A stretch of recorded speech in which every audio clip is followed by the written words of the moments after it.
नमस्कार दोस्तों, कैसे हैं आप सभी लोग। ओटी ऑक्सीजन का यूट्यूब चैनल में आप सभी लोगों को एक बार फिर से स्वागत है। आज का इस प्रैक्टिस सेट में से आप लोगों को बहुत सारा क्वेश्चन ऐसे देखने को मिल जाएगा जो प्रीवियस ईयर के एम्स या फिर ईएसआई में आया था वो क्वेश्चन। तो आप लोग बहुत ध्यान से इस क्वेश्चन पेपर सेट को देखना।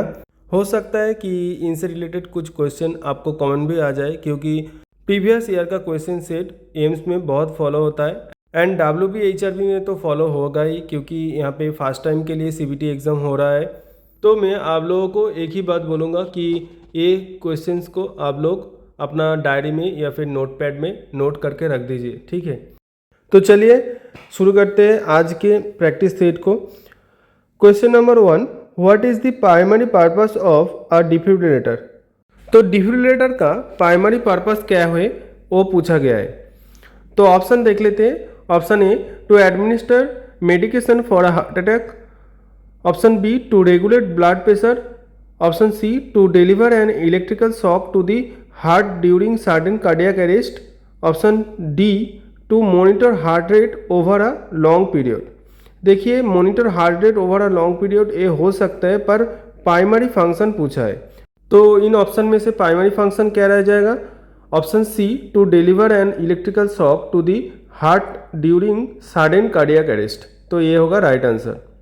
पिछले दिन की तरह आज भी मैं बोलूँगा कि कितना क्वेश्चन आप लोग खुद से करेक्ट कर पा रहे हैं वो आप लोग काउंट करिए एंड बाद में उसको कमेंट में लिख देना जरूर। चलिए देख लेते हैं नेक्स्ट क्वेश्चन को।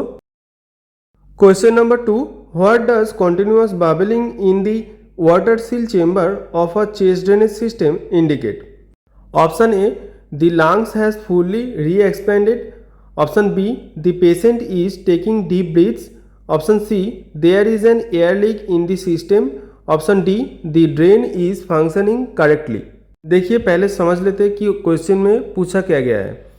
देखिए, बोला गया है कि continuous bubbling in the water seal chamber, मतलब कि चेस्ट ड्रेन सिस्टम में जो वाटर सील चेम्बर रहता है उसमें कॉन्टिन्यूअस बबलिंग होने से वो इन ऑप्शन में से कौन से ऑप्शन को इंडिकेट करता है? ये यहाँ पे ऑप्शन सी होगा right answer. There is an air leak in the system. देखिए, जब सिस्टम में लीकेज रहता है तब क्या होता है, कॉन्टिन्यूअस बबलिंग देखा जाता है। नहीं तो बबलिंग अगर हो भी सकेगा ऑप्शन बी में तो कॉन्टिन्यूअस नहीं होगा। चलते हैं नेक्स्ट क्वेश्चन की तरफ। Which sterilization method is best for heat sensitive medical equipment? Option A, steam sterilization. Option B, dry heat. Option C, ethylene oxide gas. Option D, boiling. तो यहाँ पे आंसर होगा option C, ethylene oxide gas. क्योंकि देखिए, यहाँ पे बोला गया है कि हीट सेंसिटिव, मतलब कि हीट में वो इंस्ट्रूमेंट खराब हो सकता है। तो यहाँ पे आप लोगों को चूज करना है इथिलीन ऑक्साइड गैस को। Next question, question number 4, blood borne pathogen are transmitted through contact with infected blood and which of the following? Option A, saliva only. Option B, vomit only. Option C, other potentially infected body fluid. Option D, tear only. तो यहाँ पे right answer होगा option C, other potentially infected body fluid. क्योंकि blood borne disease किसी भी तरह का infected body fluid से हो सकता है, इसीलिए ऑप्शन सी होगा राइट आंसर।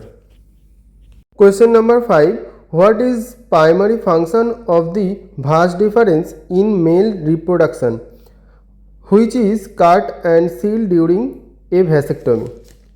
देखिए, पूछा गया है कि वैसेक्टोमी में जो वास डिफरेंस को सील कर दिया जाता है और काट कर दिया जाता है, उसका जो फंक्शन रहता है वो क्या रहता है? देखिए, ऐसे क्वेश्चन को पहले आप लोगों को समझ लेना चाहिए, नहीं ठीक है। नहीं तो अगर क्वेश्चन को ज़्यादा ध्यान से आप लोग नहीं पढ़ेंगे तो हो सकता है कि आप बहुत इजी से इजी क्वेश्चन को भी रॉन्ग आंसर देके आ जाए। तो क्वेश्चन को अच्छा से पढ़ना जरूर। तो आ जाते हैं, देख लेते हैं ऑप्शन को। Option A, production sperm.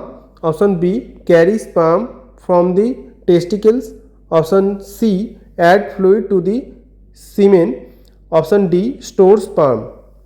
तो यहाँ पे राइट आंसर रह जाएगा option B, carry sperm from the testicle. यही काम होता है भास डिफरेंस का मेल रिप्रोडक्टिव सिस्टम में।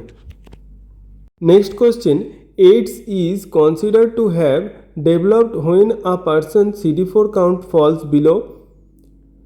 ऑप्शन ए 500 पर क्यूबिक मिलीलीटर, ऑप्शन बी 200 पर क्यूबिक मिलीलीटर, ऑप्शन सी 1000 पर क्यूबिक मिलीलीटर, ऑप्शन डी 100 पर क्यूबिक मिलीलीटर। तो देखिए पहले जान लेना चाहिए कि CD4 टी लिम्फोसाइट काम क्या करता है। देखिए CD4 टी लिम्फोसाइट जो रहता है वो हर वक्त इन्फेक्शन के अगेंस्ट फाइट करता रहता है हमारा शरीर में, और यहाँ पे अगर इसके काउंट कम हो जाए तो वो दर्शाता है कि शरीर का जो नेचुरल इम्यूनिटी सिस्टम है वो फॉल कर गया है।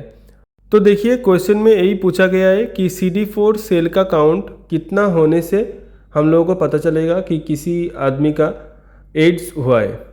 तो यहाँ पे राइट आंसर जो रहेगा ऑप्शन बी 200 पर क्यूबिक मिलीलीटर, ये होगा राइट आंसर। मैं वीडियो के शुरू में ही आप लोगों को बोला था कि एक नोटबुक एंड पेन लेके बैठने के लिए, क्योंकि आज का क्वेश्चन का सेट जो है वो बहुत ही इंपॉर्टेंट रहने वाला है। तो आप लोग खुद से कितना क्वेश्चन का आंसर कर पाए वो कमेंट में लिखना मत भूलिएगा।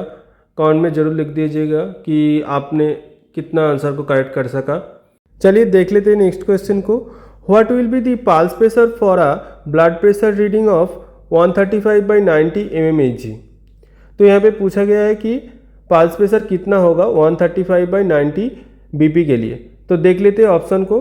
Option A 45 mmHg, option B 55 mmHg, option C 225 mmHg, option D 180 mmHg। देखिए पल्स प्रेशर से रिलेटेड एक क्वेश्चन 2026 का OT असिस्टेंट के क्वेश्चन पेपर में आया था, तो इसीलिए मैं इसी क्वेश्चन को इधर में इस क्वेश्चन पेपर सेट में ऐड किया। तो यहाँ पे एक फार्मूला है पल्स प्रेशर निकलवाने के लिए, systolic BP minus diastolic BP। Easy सा फार्मूला है, आप कोई भी कर सकते हो। सिर्फ सिस्टोलिक BP से डायस्टोलिक BP को माइनस कर देने से पल्स प्रेशर आप लोगों को मिल जाएगा। तो यहाँ पे ऑप्शन ए 45 होगा right answer. Question number 8, the instrument name seen in the picture is. Option A osteotome, option B Bristow, option C Hohmann's detector, option D periosteum elevator.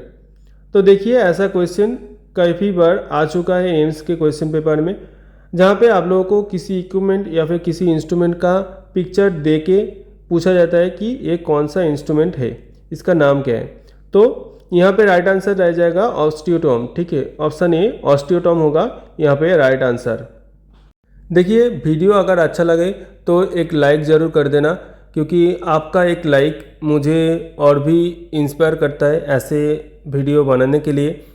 तो लाइक करना मत भूलिए। আপনাদের মধ্যে যারা WBHRB প্রিপারেশনের জন্য ওয়েস্ট বেঙ্গল থেকে ভিডিওটি দেখছেন তারা অবশ্যই কমেন্টে WBHRB লিখে দেবেন, তাহলে আমি বুঝতে পারবো যে কতজন টোটাল আছেন যারা ওয়েস্ট বেঙ্গল থেকে ভিডিওটি দেখেন আমার। तो चलते हैं नेक्स्ट क्वेश्चन की तरफ।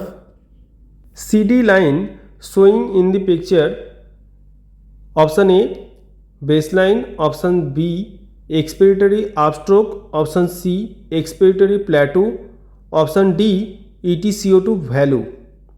देखिए यहाँ पे इमेज देखिए, ये क्वेश्चन पूछा गया है, पर ऐसे इमेज से घबराना मत। आप लोग जितना भी जानते हो उसको अप्लाई करके ऐसे क्वेश्चन का हल निकल सकते हो। देखिए MCRE 2025 में भी ऐसा एक क्वेश्चन आया था, जहाँ पे एक ग्राफ दिखा के बोला गया था कि ये ग्राफ कौन से मेडिकल सिचुएशन को इंडिकेट करता है। तो ऐसे ही यहाँ से बेसिक नॉलेज को लेके मैं ये क्वेश्चन रखा हूँ। तो यहाँ पे पहले ग्राफ को समझ लेते हैं।